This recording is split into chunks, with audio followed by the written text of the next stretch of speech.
And in international news, higher prices at the pump are taking their toll on American wallets and consumer psyches. Consumer sentiment tumbled in March to its lowest level in over a year, according to a Thomson Reuters survey. Higher food prices were also to blame for the drop in sentiment. Meanwhile, the U.S. economy grew faster than previously thought in the fourth quarter thanks to solid business and consumer spending. U.S. GDP grew 3.1% in the last quarter of 2010. Investors question whether BlackBerry maker Research in Motion can overcome several challenges after warning of lower profits. REM scared investors by saying earnings will be lower than expected in the current quarter as it beefs up spending to launch the Playbook tablet, its answer to the Apple iPad. At the end of last week, shares of the smartphone maker fell the most in 18 months by 11%. Doubts persist about the Canadian company's ability to win back market share in the US, because with Apple, REM has a tough competitor. The iPad 2 went on sale internationally on Friday. Hundreds lined up outside of stores in Australia and New Zealand.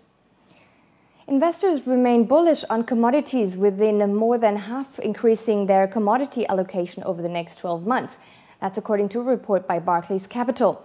The survey, which was conducted as the Japanese nuclear crisis and political situation in the Middle East unfolded, revealed that 85% of institutional investors expect flows to be at or above last year's levels, and almost half are seeking returns of over 10%. The continued strong demand from emerging markets could mean another strong year for commodities. Also, rising inflation concerns will continue to cast commodity assets in a favorable light. Family-owned businesses in India in 2010 accounted for 60% of the market capitalization among the top 500 companies in the country, a study said. According to research conducted by ASK Investment Managers, Indian family-owned businesses make up 17% of the IT industry, 10% of refineries, 7% of the automobile, and 6% of the telecom companies in India. Reason being that these businesses mostly operate in so-called sunrise industries, which yield high returns.